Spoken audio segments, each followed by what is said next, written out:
So I'll start now formally, and I'm happy to welcome Claire Dunlop, Jonathan Kamkhaji, Claudio Radaelli, Gaia Taffoni, and another team member, Claudius Wagemann, who is not with us now. They will present a project that they are all sharing, taking part, called Regulatory Procedures and Governance Outcomes. And we are delighted to have you with us in the seminar. This is one of the leading groups on regulation and governance. It's a pleasure and honor to host you. So we have Claire Dunlop as a professor of public policy at the University of Exeter, and Jonathan Kamkhaji, who is at the Department of Engineering Management of the Politecnico of Milan. He is a research, postdoctoral research fellow.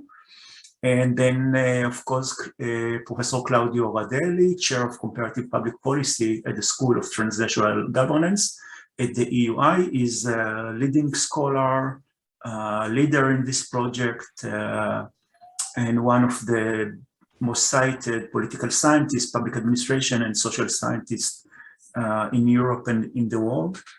So a senior scholar. And we also have in the team Gaia Taffoni, a postdoctoral research fellow and teaching associate at the School of Transnational Governance at the EUI. And as I said, part of the team is Claudius Wagemann, who is not with us at the moment. So happy to have you all here. And I will ask Claudio to lead the way, present the project, and then all of you will come back and for the Q&A session. Thank you very much.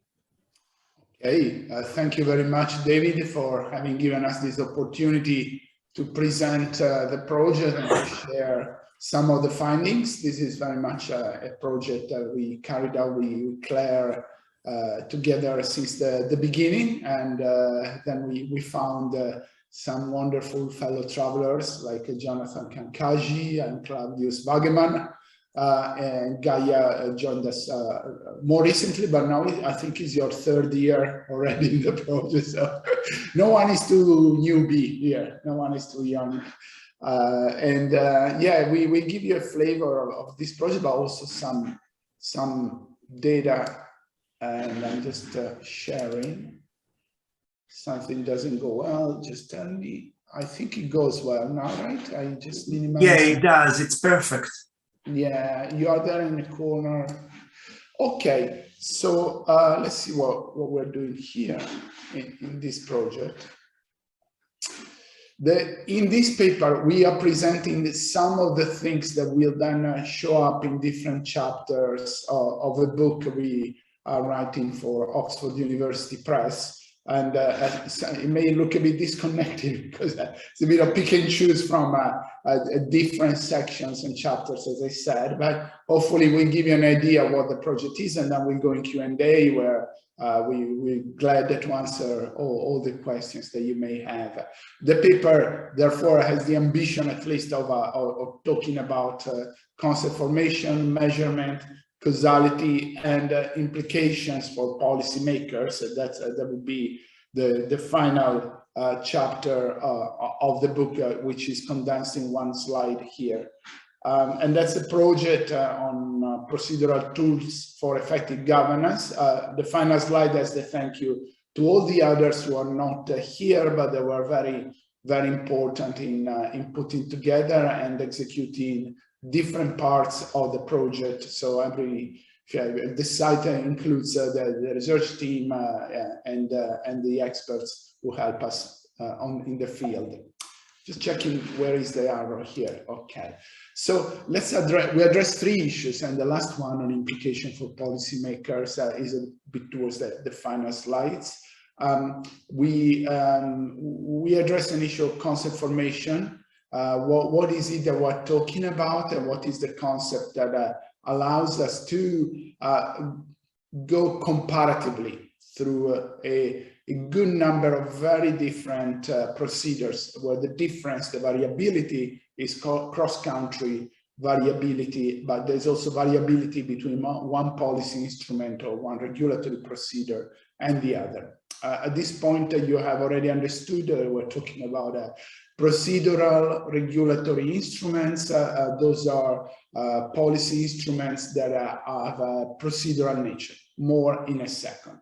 The measurement, therefore, becomes immediately a problem because you have a mixed bag of things that have a family resemblance, but you cannot just describe each of them by opening up the box and looking at what is inside, unless you have a theory-grounded instrument that tells us what you're looking for in each of them.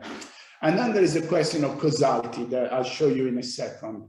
What it means. It means what are the effects of adopting these procedural regulatory instruments on outcomes that are important for governance. More in a second. This is really, it's a bit inside the lab, let's say. What we did at the beginning is that we didn't capture everything, but when a rule is made, there is a set of obligations and rights that apply. And we tested that initially in a paper with Alessia Da Monte in 2014. Stakeholders have consultation rights during rulemaking.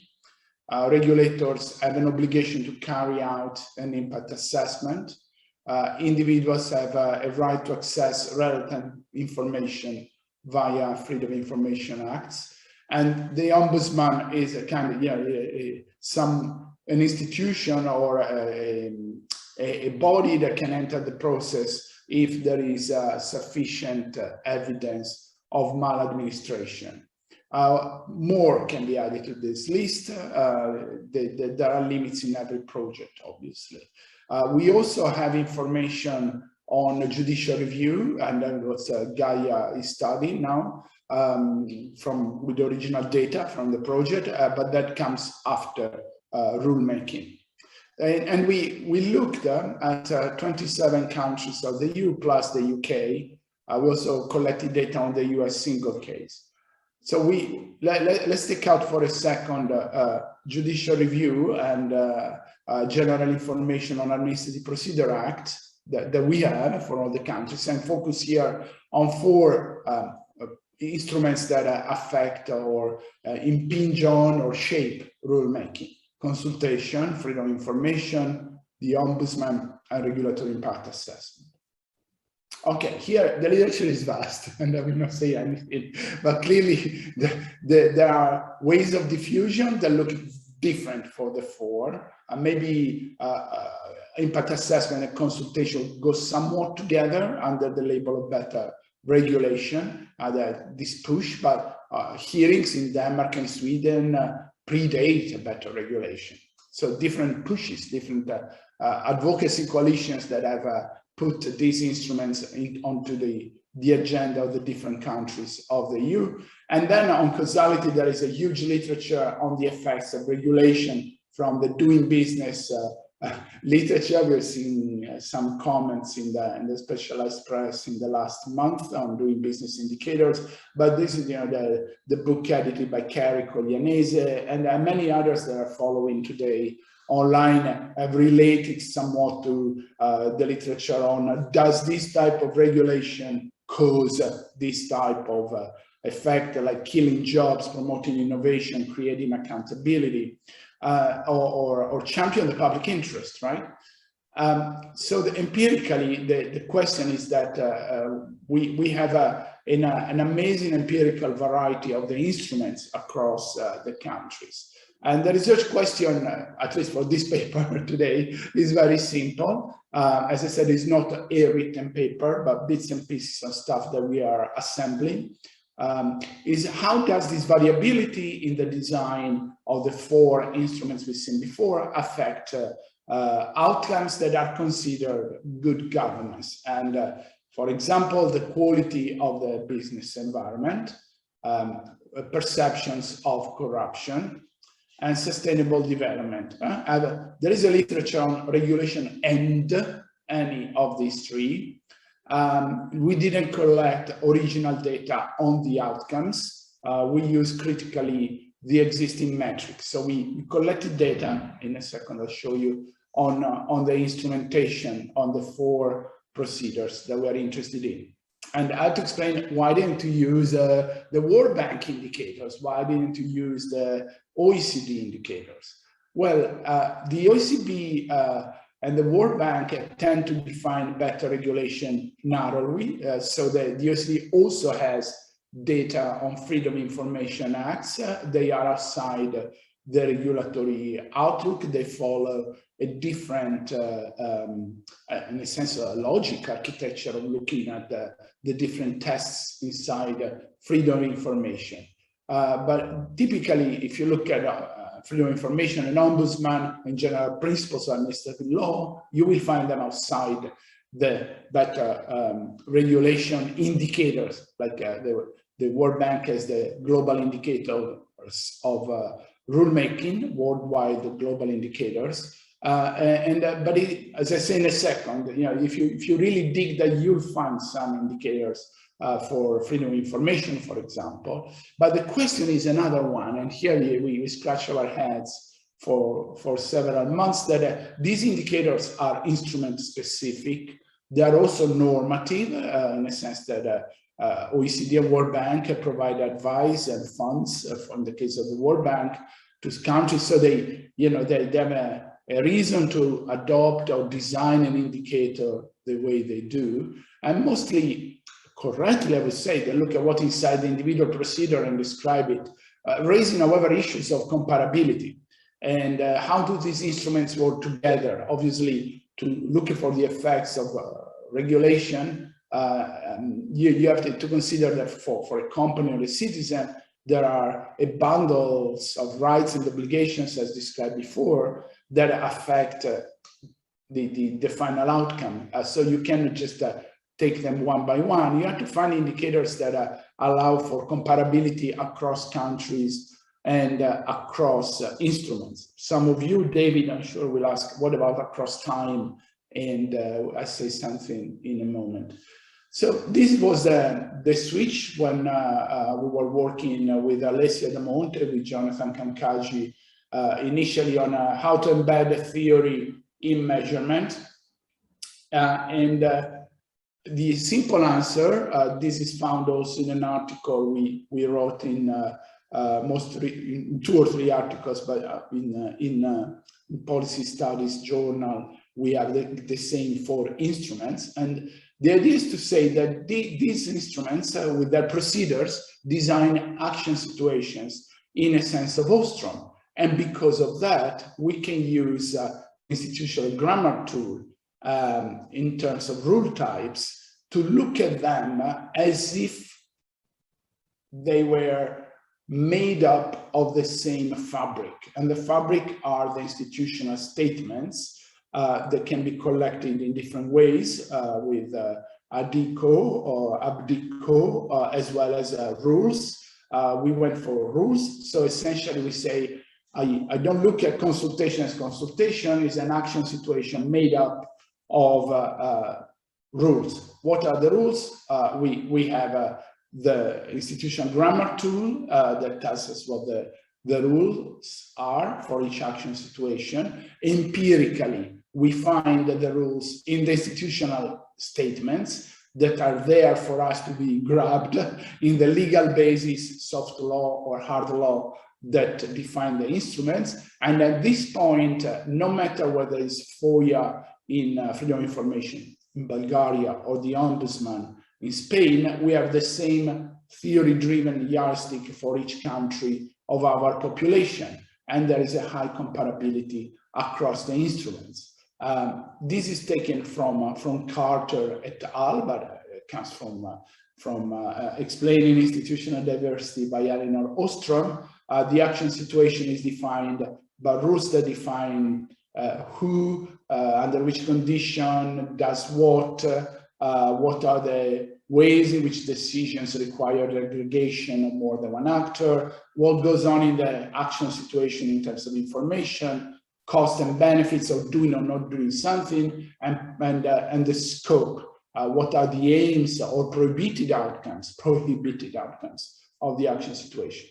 So for data collection, we found 38, I think, 40, let's say, because some cases we had more than one person per country, per procedure. We also had some doubles to check, like EU, UK, Italy, we did some checks twice. France as well, we doubled up. 40 administrative lawyers, academic lawyers, young in the field, they filled up some protocols.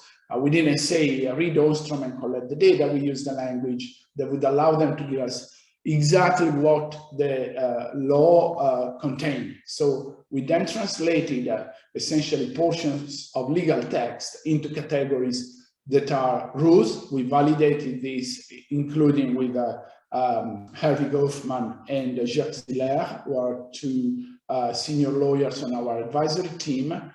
And for the data that we use the most, we did this coding in a granular way. So we have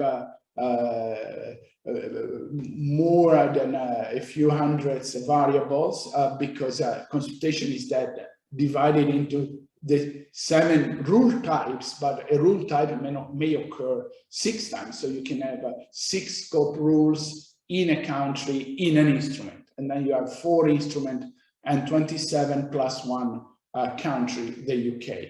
We also have a dating, the major reforms, but it's not technically speaking a longitudinal study because this way of coding the rules, we didn't do it on previous versions of the soft law or hard law that define the instrument. So that's to be clear that most of what we're talking about in 2018. So we validated the data, and then we threw these hundreds variables into principal component analysis to reduce complexity. And that was the trick then, to take the components as extracted from PCA as the conditions that we use for an analysis in terms of set theory, fuzzy set theory. So with QCA, we are asking, what is the combination of conditions that is sufficient for a country to belong to the basket of law corruption? What is the combination of conditions that is sufficient for a country to belong to the basket of bad quality of the business environment? And this exercise was done obviously, was done in terms of sufficiency, because we didn't find necessary conditions. So this population in this data set, there are only sufficient conditions. To give an example, so consultation is not yes or no, is not the OECD indicators, but it is made up of many variables. And here just the first 2 components. So you can see how it would be wrong to talk about consultation yes or no. Is for each instrument we have variables that then are labeled in principal component analysis to give them some meaning. And then what we would do is say, well, if we put together procedural requirements and scope as a condition of consultation, and then we put consultation with the other components extracted from Freedom of Information Act, from impact assessment, from the Ombudsman, is there an effect as measured by QCA on corruption? So that's what we have done. First, obviously, we scatter the countries on the 2 components, and we have in red, this is just a preliminary step, the ones with high corruption and with low corruption. I do this because, yes, there are some clusters, if you want to call them, but they don't conform to any understanding of clustered Europeanization or families of administrative law. And that was a curiosity, that probably because of the granularity of the data, we didn't find varieties of capitalism or Eastern and Western Europe neatly distinguished at in this exercise. As I said, these components are then transformed with the appropriate steps in terms of calibration into conditions for QCA analysis, qualitative comparative analysis, where eventually we see the sufficient conditions for the outcomes. And that's what we do for freedom, for perceptions of corruption, sustainability, and quality of the business environment. We also did it on trust in government, and it doesn't work, which means, at least in our data, in our population, that if a journal wants to publish negative findings, we can show you why we shouldn't use the rhetoric of regulatory reform to talk about trust in government. If we look at this stuff, obviously, we are aware of other ways of mapping empirically regulation. Ours is only one. That's what I just said in terms of analysis of causality. There is no time to show many data, but typically you would find strings of conditions that explain or do not explain the perception of corruption. Those are the countries where there is a perception that corruption is low. And the interesting thing is that for the first string, Malta is not really explained. We can go on Malta because it has its own history in this explanation. But what we are saying, because we rehearse and say, are we saying that Sweden has no ombudsman? We're saying that in Sweden, there is a special characteristic of when you look at the remedies under the ombudsman that make up that condition that is then measured by QCA. And as you see from the sign tilde, which means absence of, Belgium, Netherlands, Sweden, and Luxembourg are countries that are characterized by the absence of some characteristics of consultation, impact assessment, and the office of the ombudsman. Denmark, Austria, and Portugal instead have impact assessment characteristics, let's say some 20 variables that then make up the first two components, that together with the absence of some formal requirements for consultation and some formal requirements for freedom of information make up the solution. And Denmark is a country of informal cooperation in public administration. Austria is a country of corporatism, so they don't have some of the hardest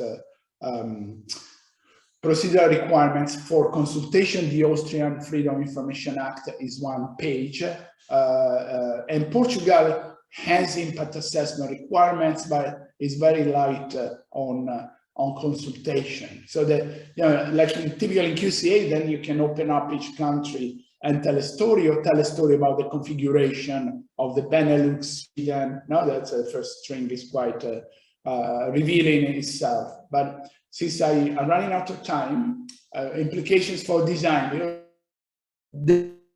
at least we think so, but what do we say to those who are not interested in doing the models? Well, there's this story, as I said, about the lack of clustered convergence and Europeanization, which is not really that they all copied each other either, because there is diversity, but it's not explained by the current theories of Europeanization, of varieties, of capitalism, of diffusion of administrative law.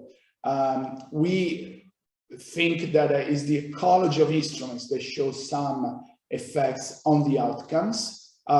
Because it's not econometrics, we will never say that consultation is more important than social capital, but we look at the ecological configuration of these instruments. We also find that the strings are very different. So it could be true that the freedom of information is good in some ways for sustainability, but not for the quality of the business environment. So it's a layered story where we would invite policymakers to open up the findings, not the data, and look at exactly what determines what else. It's also a story about how absent some of the hardest procedural requirements have to be in order for some countries to work.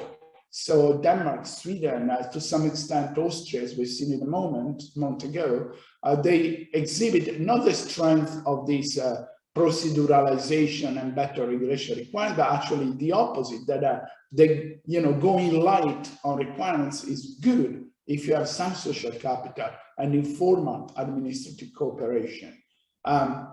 Functional equivalence, obviously, you can reach the outcome in different ways. So there are always 2 or 3 strings that explain the outcome, and it's a story a bit from, for example, the principles of the OECD 2012. They say do this and you will get that. We will say do this or this or this and you will get that.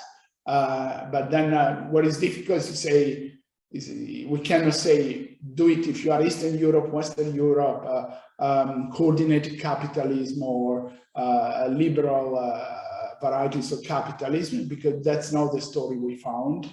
So the difference-making conditions are never in our data. Presence of the ombudsman or presence of consultation, but as I said, granular specifications of the instruments. The good thing is that everything we looked at in this population and instruments can be changed by policymakers. Of course, if we take us outside this seminar, and we showed some of that in Journal of European Public Policy, social capital is very important, but it's also the variable that is very difficult to change, whereas these instruments can be changed. And if we show that a combination of them is sufficient for an outcome to occur, there are some interesting lessons about what to do or not to do for policy making. And obviously this can boil down to capacity building and training. This is just our funder, the ERC, our website, our research team that includes other people who are not authors of this paper and are not speaking today, the advisory board, the experts in the 28 countries, and our tweets and blogs are easy to find at that link. And I stop here. Thanking you for listening for so long. Thank you very much, Claudio. And I will open up for questions from the audience. But before we do it, I'd like you to take each of the team members, to take 1 minute and say, some few sentences on what was most surprising and most rewarding part of this research work. Surprising and rewarding, just in one sentence. So I leave Claudio to think about his answer, and maybe Jonathan or Gaia or Claire, you go on first. Please. Yeah. I'll go first, David. That's nice. That's a nice opening question. I think the thing that was most rewarding about the entire enterprise was that trying to work out how to deal and grapple with all this data, and how to organize it, and how to build it in a conceptual way. And I think that was for me, that was the toughest part of it, because, as Claudio said, unlike all these international organizations, we really went into the law and the legal base, and we went into the guidelines in their original form and went through them sentence by sentence. So how you actually grapple whenever you have that overwhelming mountain of data, that was really challenging. So working with Ostrom's work and moving initially from ADICO, so the real pure grammar, to the rule types and the IGT, that took a long time actually in our work. So I think that was the most rewarding part of it. And I think the most surprising bit is the real variation. Even just the basic kind of mapping work that we've done, which is a very nice little paper that's in PSJ. There's some really, as Claudio said, that lots of the little clusters that we find of these countries, they're not conforming in any way to varieties of capitalism, to all of the families that you know, that really are part of our own architecture of how we all think about administrative tools and how we think about governance. So I think those two things for me. Thank you very much, Claire. And Jonathan, Gaia? Gaia, after you.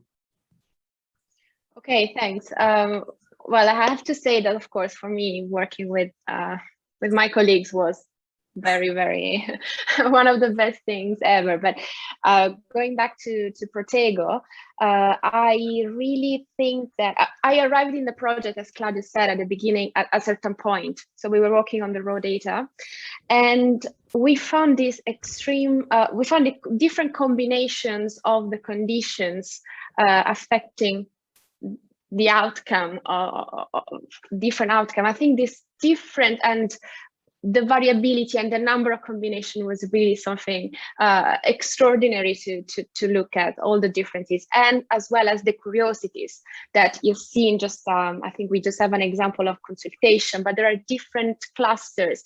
I think that going at that level of granularity of the data, of the procedure, we really found something something interesting. And I think there's going to be, I think we can work in the next year just to look at the different combination and stories and curiosities that you can actually look, just looking at all the data that we have. Yeah, thank you, Gaia. And Jonathan?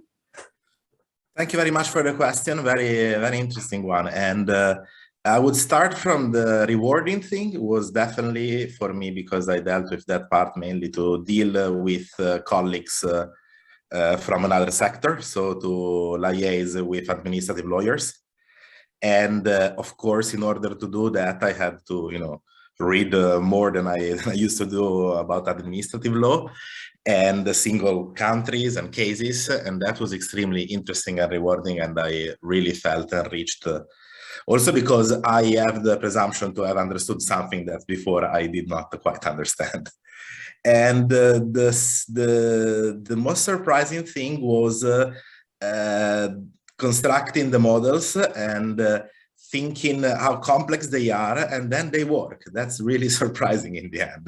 Because as Claudia said in the JEP paper we published a couple of years ago, our argument was not as refined as this one. It was a more, you know, let's say a beta argument. And we singled out consultation as a potential effect of a cause of an effect. So maybe consultation design does something on corruption. And then when we ran the model, we thought about conditions that could intervene with our the way of specifying consultation design.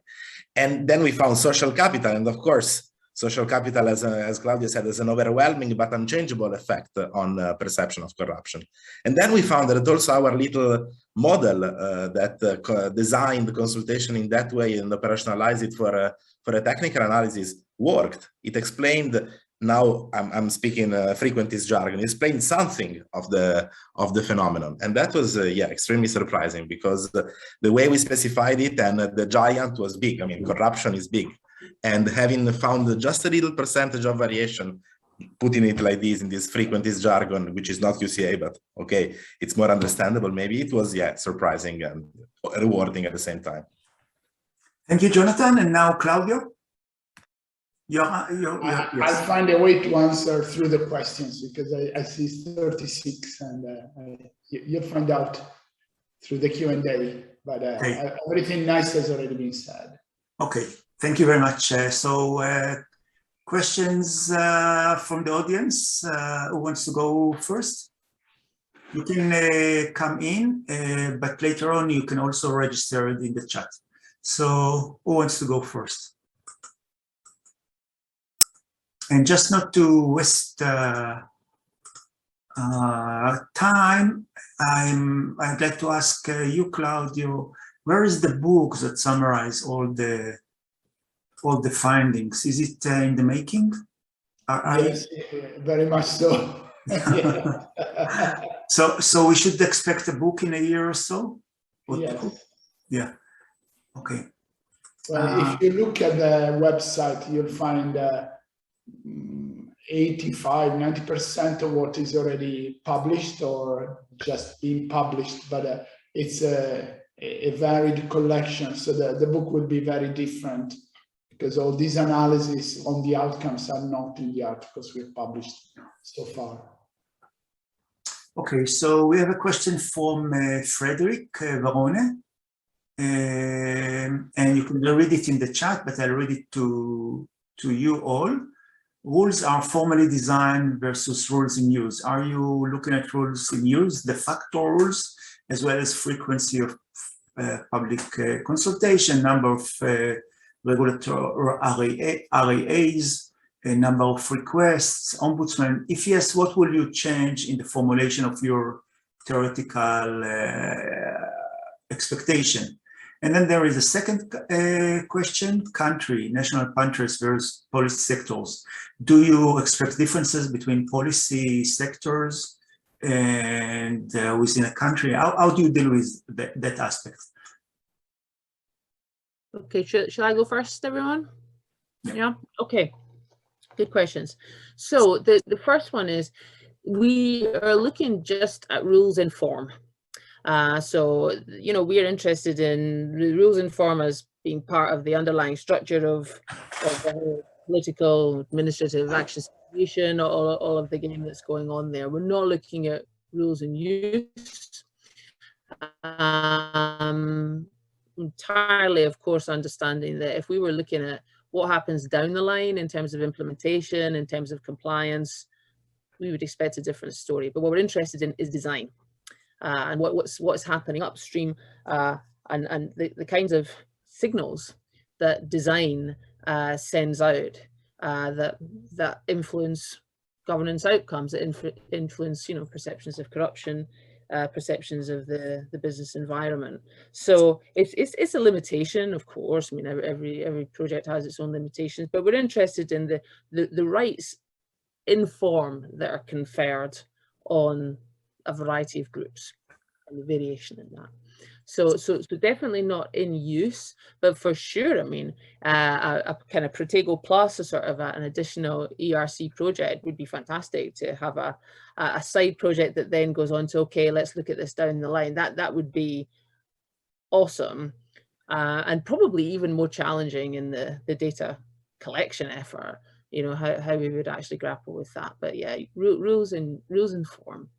Yeah, it's so true that I think there are lots of, we grappled with this question of, are we going to go into sectors? We talked about this quite a lot early on. Should there be a focus on looking at particular policy sectors and trying to grapple with the difference between those? But really, and I think there would be. I think again, that's another interesting kind of way of thinking about it, especially in, you know, highly technical and highly specialized policy sectors.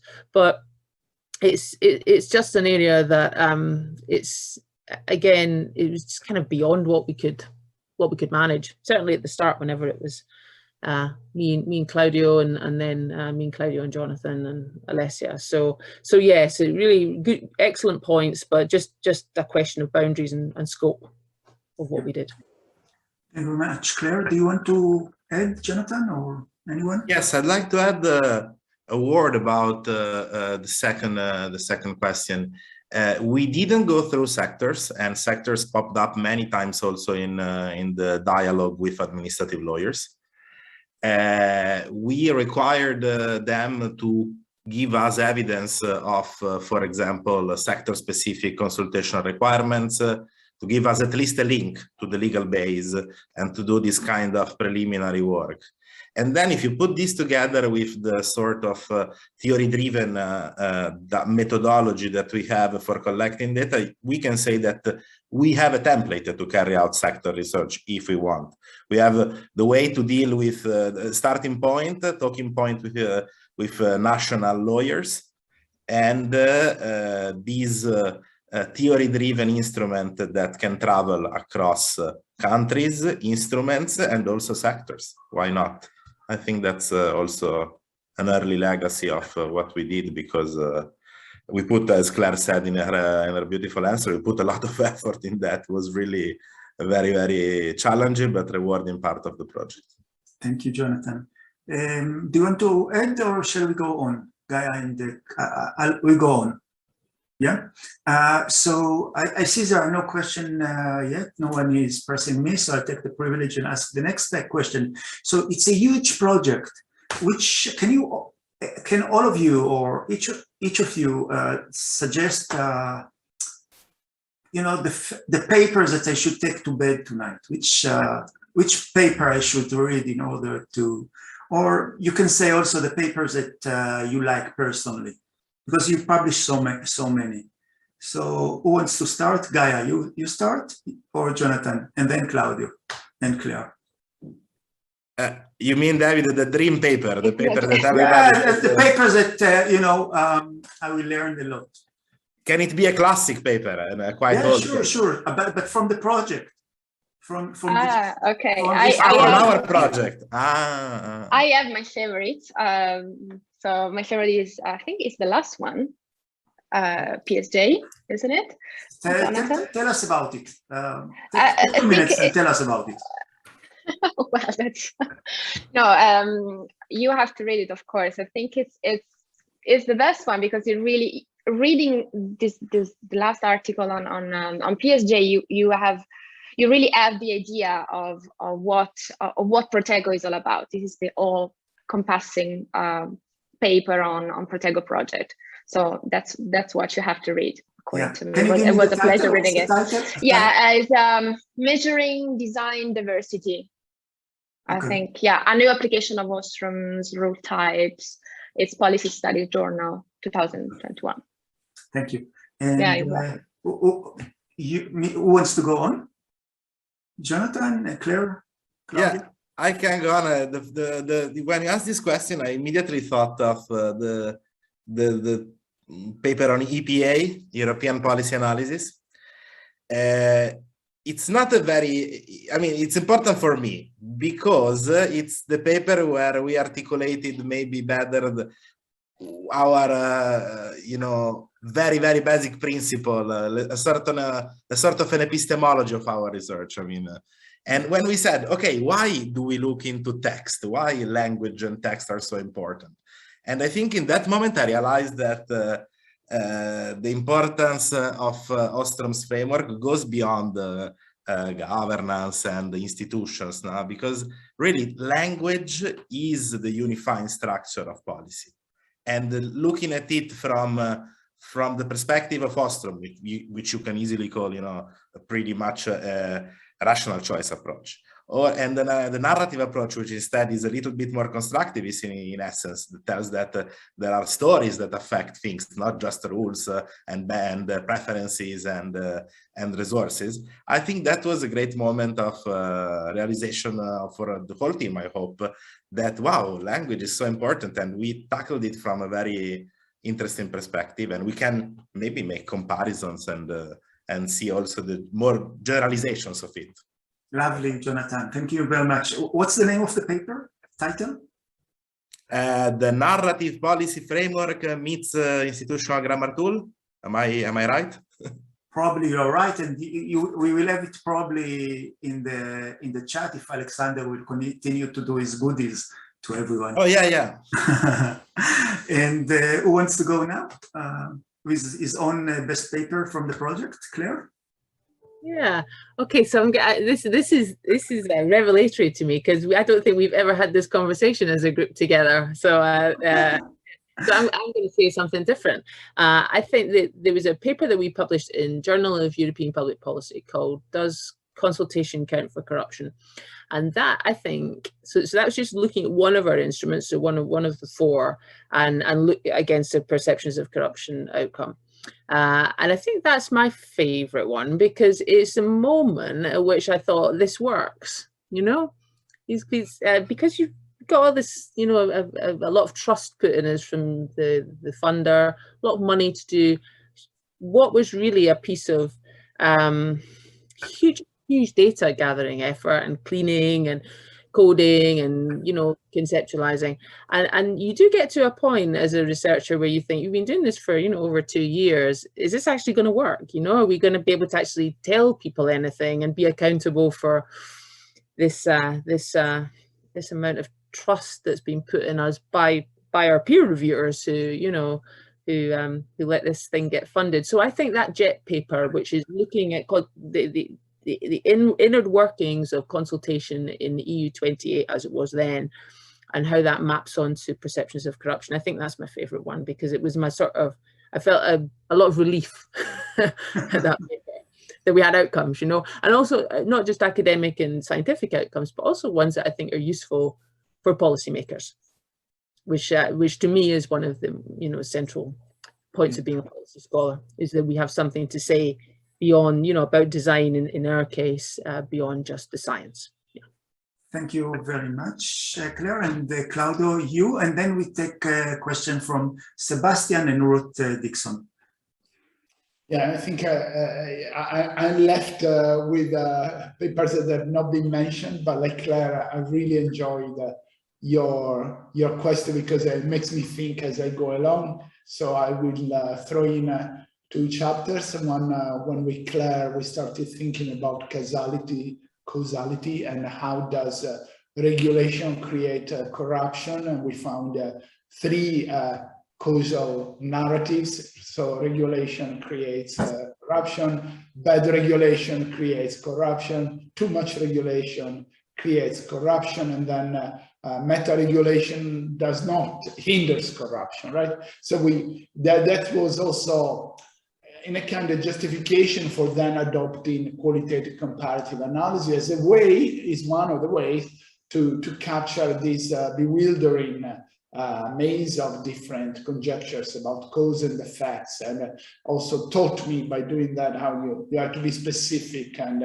something that also occurs in the work of Jonathan Weiner, Kerry Collianesi, and many others, that it's not regulation as such that creates corruption, but you know, what do you mean? And so it was a kind of my own education in being in control of the arguments in terms of causality. At the same time, we were doing specialized training with Claudius Wagemann in Rome. There was a nice one, and the other with at that point very young Gaia Taffoni on the trustworthiness test for impact assessment and judicial review.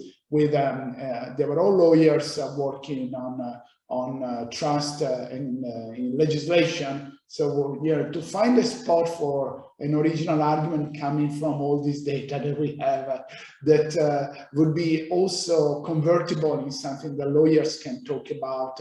There was a rewarding for the exchanges with the editor of that book, Maria Di Benedetto, and Helen Santaki, and all these social legal, some are black letter lawyers as well, on how we could have a conversation with them. So they, you know, they will not probably pick hundreds of citations, but they were important milestones. And then there is a question by Sebastian, I think.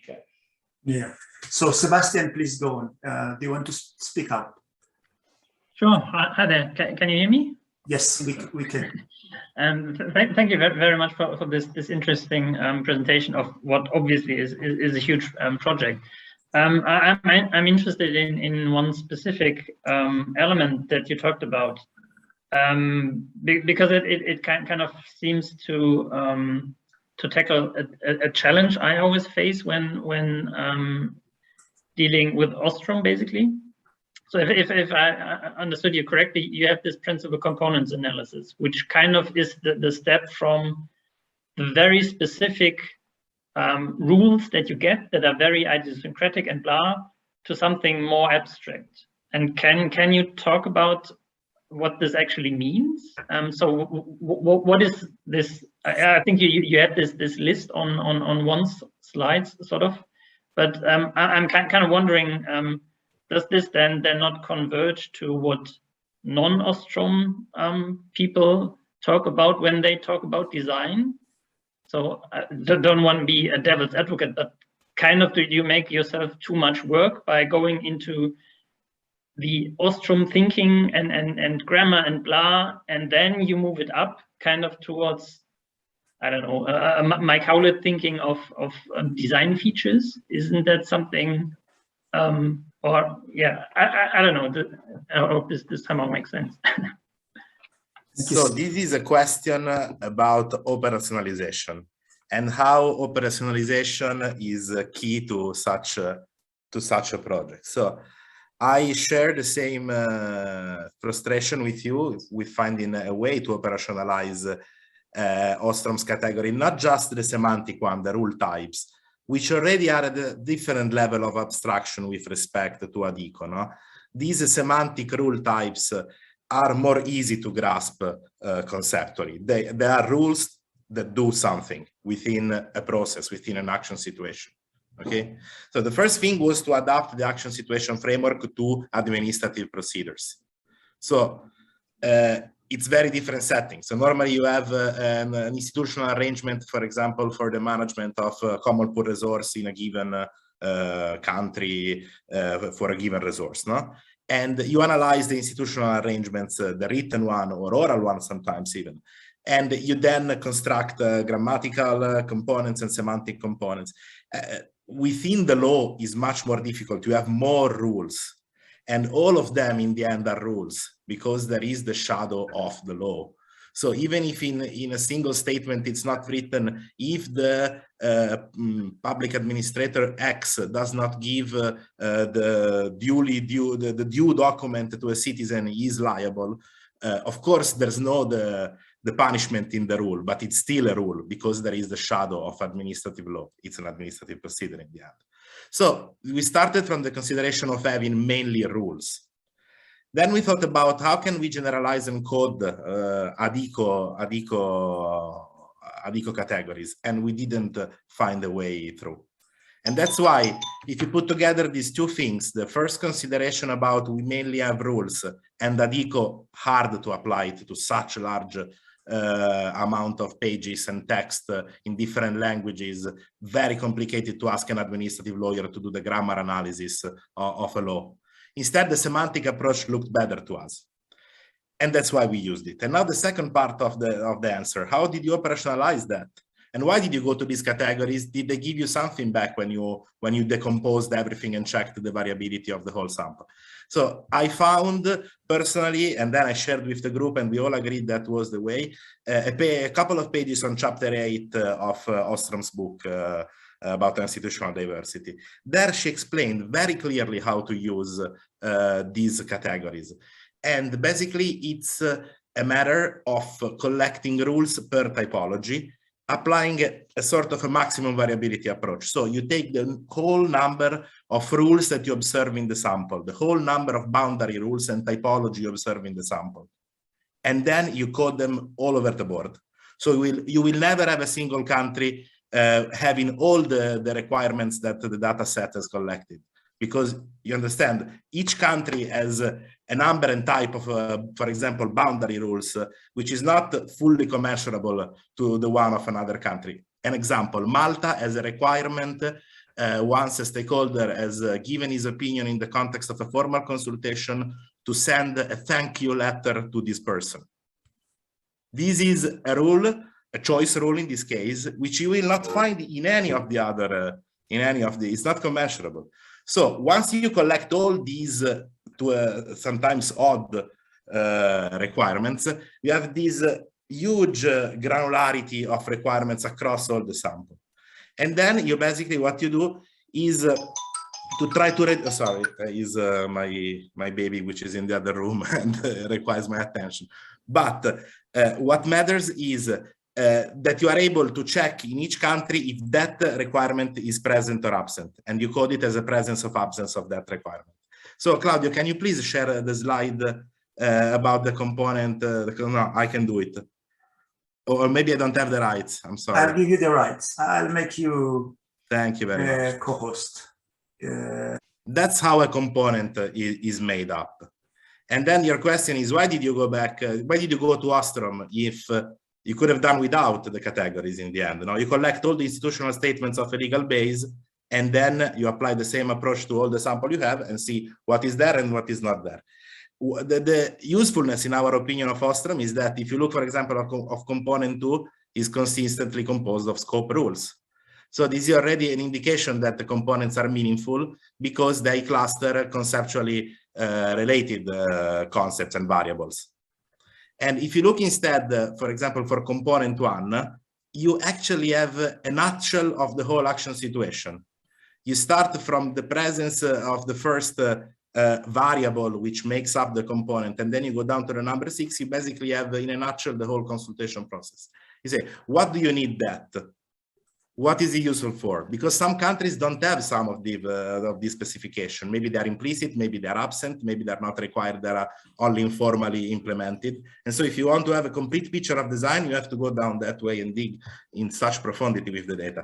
And I think that maybe it's an appendix to the PSJ paper. There is the reference to this exact chapter of Ostrom, and I can direct you to the pages. And it's about the collection of boundary rules. I don't remember specifically of which common core resource, but I can give you the pages in the chat. And so to close, yeah, it was useful. Ostrom was useful. Rendered a good picture of the structure of the procedures. Excellent. Can you take out the presentation? Yeah. And then I'll move to a question from Ruth Dixon, and she asked a question about the usefulness of machine-based textual analysis for extending your analysis or automated text analysis. Do you find it, would it be useful, she asks? Yeah, maybe we have 4 different answers here. That would be interesting, but I always say to people, yes, do it. You know, we were talking to Chris Weible.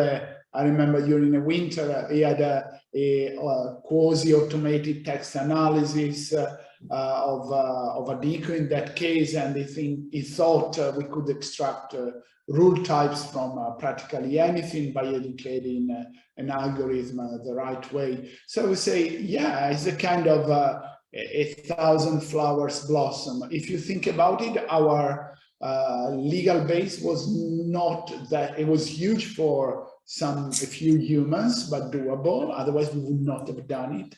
But as soon as you go up, let's say someone wants to do a worldwide analysis, not just 27, just 27 countries, why not? One could do Adico of all the legal base, and then so that would be a fantastic way to indirectly replicate the data. I also find new stuff that we probably didn't see many things. I know that, you know, when you say ERC, it looks like, wow, you know, the final word on something.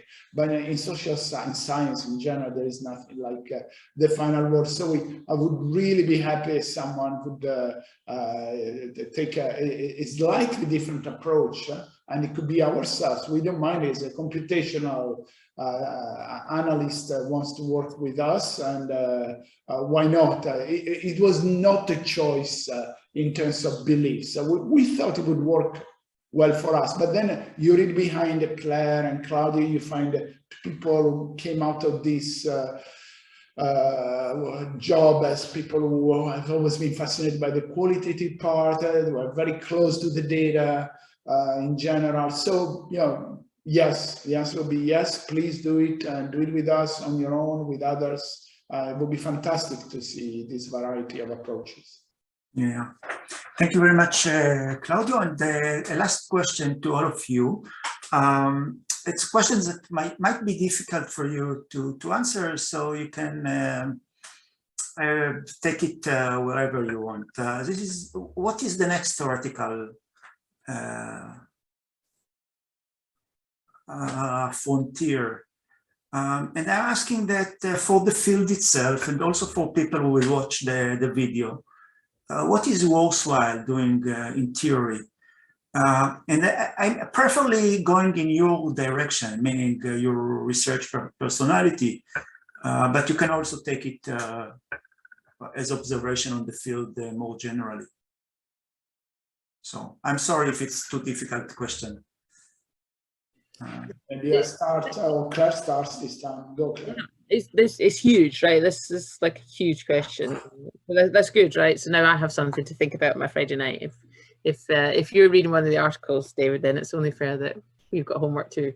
So I think that the public policy research and regulation research as a whole needs to do better at taking all of our fine grain ideas and conceptualizations and getting them to talk to the big challenges. That's one of the things I liked about what we're trying to do with this project. You know, we're right down there in terms of data, in the weeds with what guidelines say, with what Freedom of Information Act say, with what legislation says, but we're trying to relate all of that to the macro level, to what's going on in governance and big challenges. And I think that whatever you're doing in your public policy research, you know, it doesn't need to be this kind of administrative stuff, but whatever you're doing, I think taking risks and scaling up, trying to talk to society, talk to the big challenges, I think that's the way that we must go, because that is a canvas that I don't think public policy research scholars paint on enough. This is where political economy scholars, even our political theorist colleagues, this is their turf. They have, you know, lots to say about the big, massive global challenges that we face. But I think sometimes we get so caught up in our precision that granularity is actually inhibiting us from really being confident enough to tackle all the big stuff. So that's what I would say. I think that's where the frontiers are for us. Everyone who wants the real answer can read Regulation in Governance, because the editor and founder, David Levy-Ford, has always been at the frontier +1 mile of the field. So thank you, David, for everything you've done for us. But in my case, I would say I learned that from all you peer reviewers, so we can share that with the 27 people who are listening or are listening on YouTube. When we sent the book proposal, a reviewer said, I'm a bit tired of these people in regulation that get into they know every minutiae of regulation. Is there a bigger story for us who do policy analysis in general? And I think to point to something we have done, otherwise I would say yes and it doesn't mean anything. We used one of the theories of the policy process, which is the institutional analysis and development framework. We didn't use that one. We used a small part of that to create our regulatory data set. So it is important to have also a conversation with theories of the policy process or theories of policy analysis. And then in a moment of a kind of a lucid dream, we also try to integrate the narrative part, which is the narrative policy framework with Ostrom's framework. And that was probably badly done, but certainly good, I would defend it in terms of ambition, right?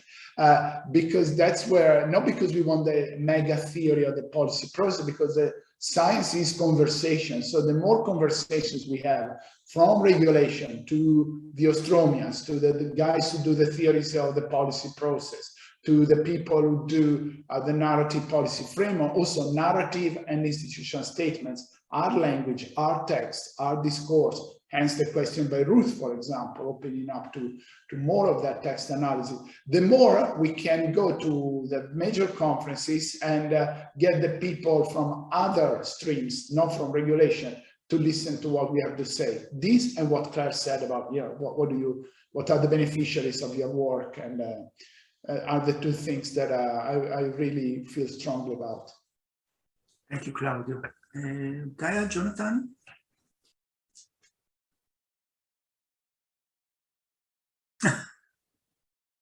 I think, well, I missed a little bit the discussion on the computational part. I think this is for sure a frontier, and there's much work being done as we speak on computational text analysis, on training algorithms to carry out the work that would be maybe intellectually great, but too complicated for individuals. I mean, reading and coding hundreds of pages. I think that is for sure an important frontier to explore. And to an extent, it's already been explored and is explored as we speak. And I think that for the semantic part, we need still some more training for in general for algorithms to make them as I would say as precise as humans. But for the grammar, for instance, for the Abdico grammar, I think already now there are algorithms which are performing pretty well, and American colleagues are working on them as we speak. Yeah, and that's I mean, granted that these instruments are validated and reliable, they open up possibilities for analysis which are really huge. Yeah. Thank you very much. And last but not least, Gaia. Okay, I don't want to be repetitive, but of course my colleagues have highlighted some points that I had in mind. So just to recap, I think that the conversation between theories is something that I had in mind. Jonathan mentioned our article, very, very good one on APA, when we put in conversation IGT with narratives. And every time you put in conversation theory, there is something new that comes out. So it scales up. So I think this is a good challenge to go from this project on. And of course, what Claire said, this is just a very important and big point. So that's all. Thank you very much, Gaia, Claudio, Jonathan, Claire, and all the rest of you here with us, and the one who will watch the video in our regulation and theories governance. We had a fascinating talk on a fascinating breakthrough project, and it's an honor to have you, and we hope to have you again in this seminar in the near future, maybe with the book, hopefully close soon, I say. Thank you very much.